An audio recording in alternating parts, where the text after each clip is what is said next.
MG is one of the biggest and most diverse brands selling in Australia today, so it's a bit of a surprise it hasn't had a ute in its lineup. Well, not until now. Anyway, this imposing beast is the MG U9, and while it's late to the dual cab show, it's determined to become a star. But has it got what it takes to steal some limelight away from the segment's heavy hitters? Let's find out.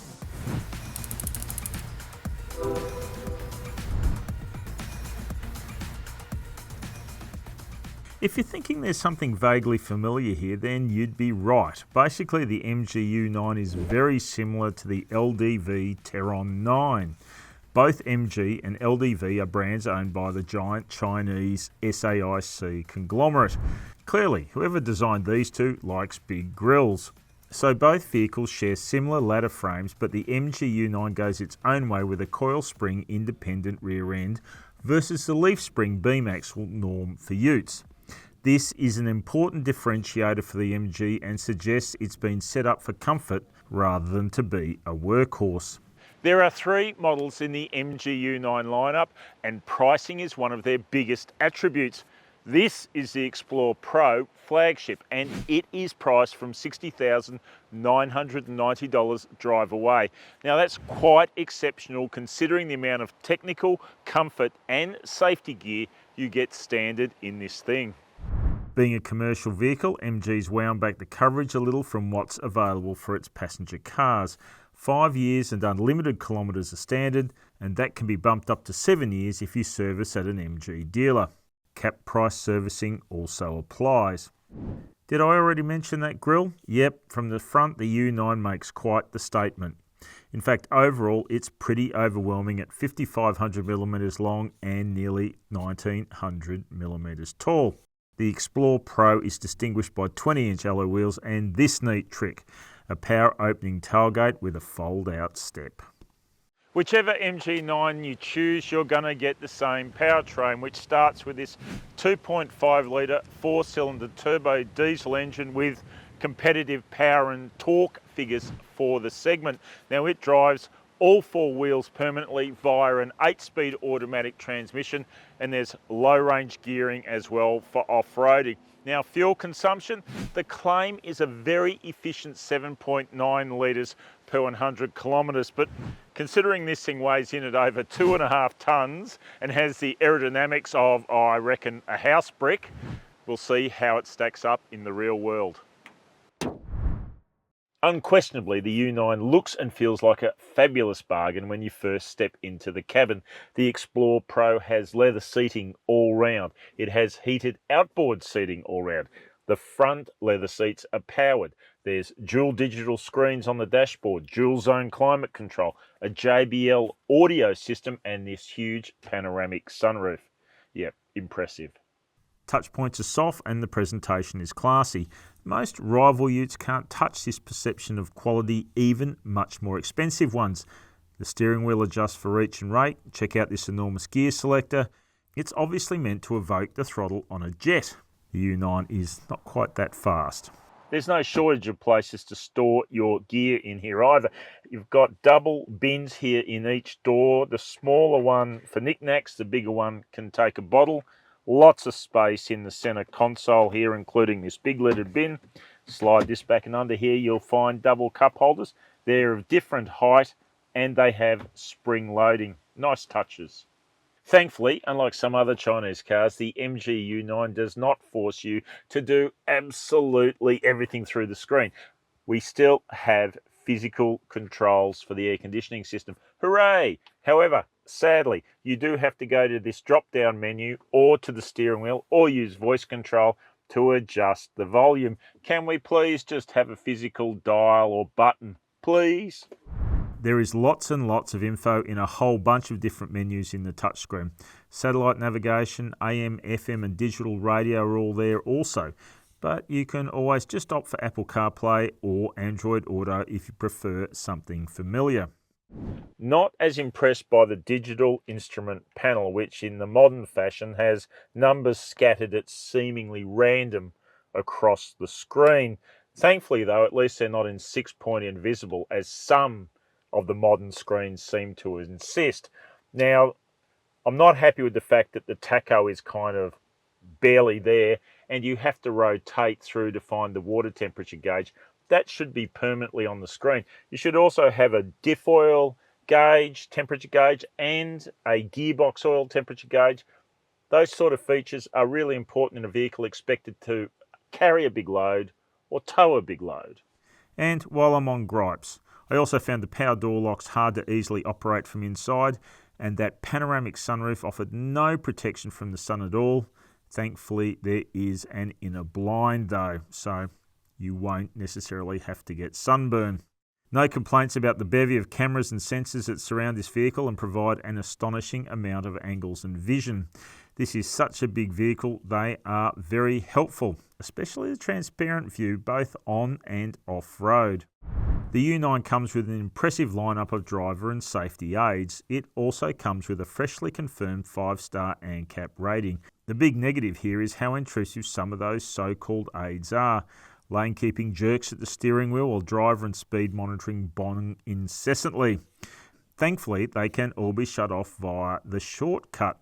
However, sadly, there's a secondary speed monitor you have to drill into the touchscreen to quieten. The lack of calibration on this stuff is pretty much ridiculous. There's no shortage of space if you're sitting in the outboard rear seats of the U9. If you're sitting in the middle, you're going to have a bit of trouble with that thing if you're a bit taller than average. Now, you've got heaps of knee room, plenty of toe room, but the backrest is a bit short and you do sit a bit knees up in that typical ladder frame ute style. But never mind, enjoy all those door bins and map pockets, the fold-down armrest, cup holders and seat heating. It's all pretty plush. And check this out, our U9 Explorer Pro came with this mid-gate option that allows extra long items to be fitted. The window slides down and the seat backrest folds out of the way. It's a cool idea, even if it costs more than $5,000. Now let's talk about the load box itself. It's wide enough between the wheel arches to fit an Aussie pallet. There's a spray-in tub liner standard, 4 hooks, a couple of cargo slides, and lighting, which you can see at the top of the cabin there. But there's no 3-pin plug. And also a very important thing you need to know is the Explorer Pro flagship only comes with a 770 kilogram payload, well short of the 1-ton expectations of the class. That shortfall is a direct result of the decision to go with a coil-spring independent rear suspension. So maybe what the U9 loses in terms of practicality, it might gain back in terms of driving civility. Let's find out.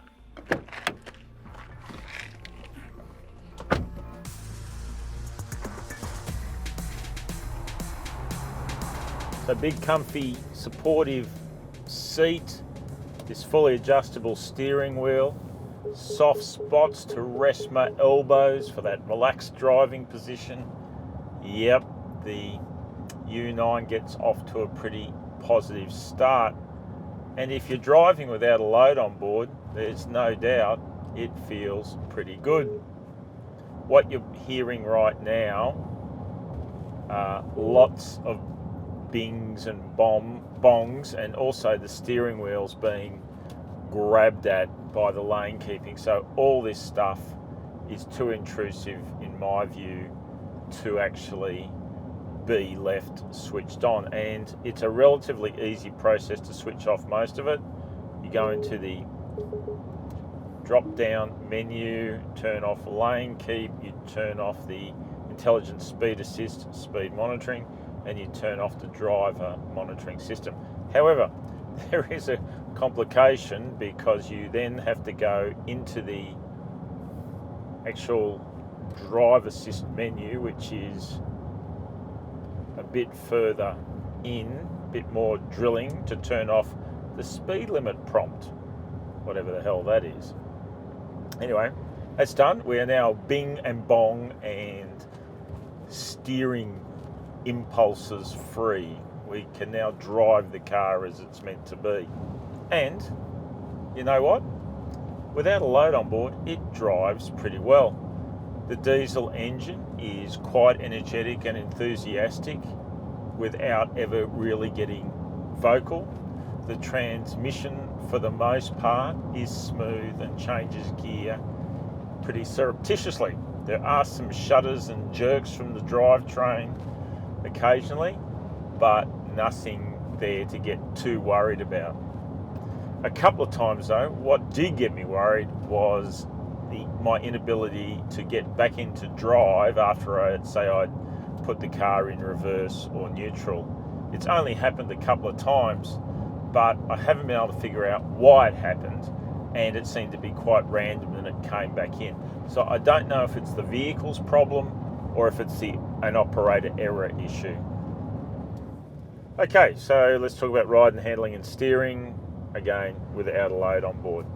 And we've talked about how the coil independent rear suspension is meant to promote comfort over the payload, and this car does ride quite well for a dual cab ute. There's still that ladder frame shake and shimmy over bigger bumps, but for the most part it doesn't do too bad a job at all. Steering, well, it's pretty lifeless, but it's not too heavy, and you can tune it through modes. Lots of modes to tune through in this car, but for the most part it proceeds okay. Handling wise, it's not in the class of the Ranger or the Kia Tasman for that matter, but it is competent. It seems at this stage at least that it's a job well executed. However, where things start to go a bit wobbly is when you put a load on board. We carried 650 kilos in the back, and the problem was the springs well and truly blew through the damper's resistance. So the car dropped very low in the rear and pointed pretty high in the front, a bit like a speedboat, and driving along the road, anytime you encountered bumps, there would be this oscillation effect out of the rear. It didn't settle because the damper just wasn't controlling the spring at all. So that's not very well tuned at all, and that's within its payload capacity. You add me and we're getting pretty close to the limit, but it should be tuned to cope with the load. The engine felt that load as well. It was struggling a bit to haul it. Throttle had to be pushed a lot harder to get the response that I needed. The brakes also, well, they feel a bit spongy anyway, and pretty much at their limit pulling this thing up without a load on board. So you can imagine I was deep into the pedal a couple of times getting it to stop. The cameras though are excellent for on-road and off-road use. This is a big car and it really helps you pick through tighter spaces, so that was definitely a positive. And the windows are big, so you do have good visibility out. So all up, U9 feels a little bit underdone as a ute in its on-road driving capacity. So driving with and without a load gave us some pretty valuable insights into fuel economy. With the load on board, the U9 averaged 13.4 litres per 100, and without it, it dropped back to 10.7 litres per 100. Neither result is anywhere near the claimed fuel consumption, and I can't say I'm surprised. Now, one thing we haven't tested here is towing, and the U9 is claimed to be able to haul up to 3,500 kilos. Well, after the payload experience there, I'm a little bit dubious, but we'll wait till a proper tow test to deliver proper judgment. But if you're thinking about towing with a U9, a big van, I'd test before I buy. Okay, so being a 4x4 ute, off-roading is a central part of the MG U9's job description. And here too, there's an impact from the coil-spring suspension, because the independent setup doesn't give you as much rear axle articulation as a beam axle does. Yeah, more articulation means keeping the tyres on the ground, driving you forward with traction more often. Well, hopefully with traction. Anyway, But one thing that did become obvious as driving up into our test facility here is that the relatively absorbent unladen ride that you get on road with the U9 disappears on a rutted gravel road. Not a 4x4 track, just a normal gravel road. It, at lower speeds, because the road was a little bit rough, it just didn't really ride very well at all. It just didn't have good low speed absorbency. Anyway, so that's a bit of a disappointment and another area where the tuning isn't quite right. Alright, we've come to our moguls test. Short, gnarly, lots of articulation test. Today it's very hot, so the sand is going to be very loose too, so we're not going to have a great deal of grip. I'm going to start in 4 low without any diff locks in and see how the traction control system copes with getting us up there. If we have any drama, I'll engage the rear diff lock. This car also comes with a front diff lock, so it's got plenty of mechanical locking armoury if we need it. Okay, we're spinning already. These aren't tremendous tyres, these Continental cross contacts. Oh, the parking sensors have come on again. Oh, I'm not enjoying this. I don't think the car is either, to be honest. Alright, that's pretty ordinary. Let's put our rear lock in. Okay, we've got our rear lock in now. But definitely, okay, let's see if we go any better here. Oh, that's so much better.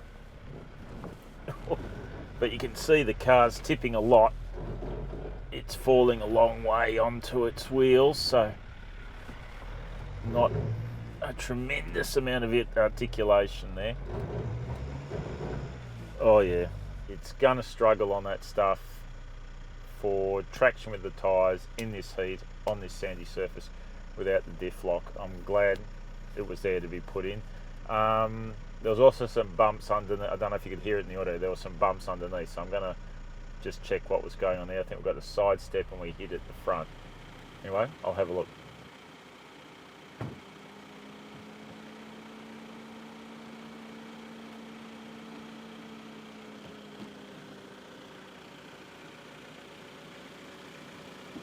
Okay, so we've hit an air dam at the front, a plastic air dam that hangs down at the front, and it split it. Now, I think that's going to be a common problem with these cars because it's not sighted in a particularly good way for off-roading. Okay, anyway, we press on, take the lock out, and we will put in hill descent control. So let's go see what happens now. We've got our test descent as well as our test climb. I'd like a... I don't know if you can hear it, but this thing's really applying the brakes noisily. It's bit Prado 150 series. Oh, and down we go, skating on the under tray. Okay, yeah, all in all, feels like there's just not enough ground clearance, to be honest. Okay, we can turn off the hill descent control now. So we're in 4 low. So we'll now go out and do it's a short lap here, a couple of ups and downs, see what happens. So, okay guys, nothing's happening for the moment. Okay, let's do the next section. This is a big vehicle, and I'm really glad for the transponent bonnet camera, or transponent parent body camera, I should say, because it really does help, and the forward view camera, because I really can't see anything over this big square bonnet, and there's a lot of things to fall off the edge of and hit around here, so I prefer not to do that. So that's a big help, but that big bonnet is not a big help. Yeah, 3-point turn here, not unusual in dual cabs trying to get up this little climb. Now we're just in low range. You can hear that, yeah,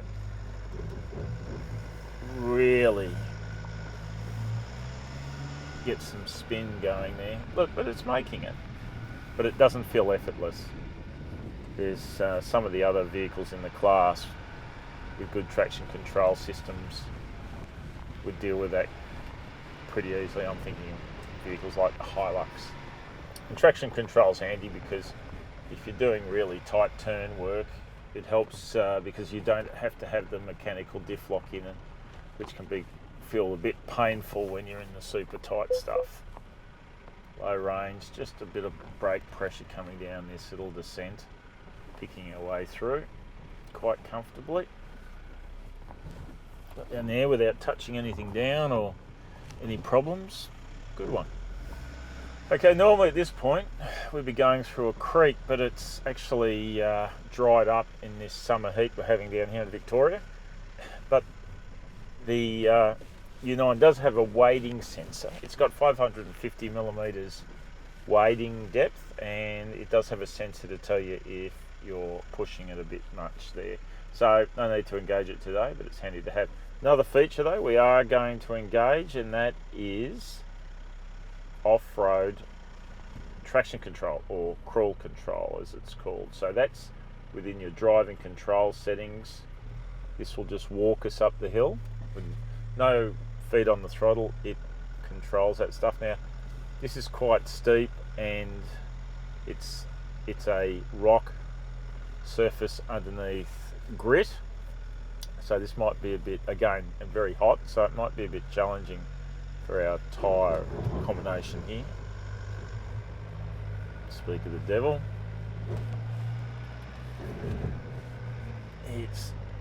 I would say this traction control system needs some fine tuning, some calibration. So yes, I'd suggest the tuning control system needs a bit of calibration, and it's probably not the only part of the car that needs it. Alright, my thought would be, overall, having completed our test lap, the tyres aren't quite right on this car for this job. A little bit more ground clearance, or at least a little bit more attention to bits that hang off the car would be a good idea. And that pretty much sums up the MG U9 overall. It just doesn't feel entirely finished. Love some aspects of it, like the equipment level, the cabin ambience and the space. But if the MG U9 really wants to be a star of the ute segment, then it's going to have to address a few issues. It's going to have to be more convincing off-road, it's going to have to be more comfortable carrying a significant payload, and it's going to have to stop binging and bonging so much. It is just so stressful. So right now, the U9 is a member of the supporting cast in the ute segment and not a leading player.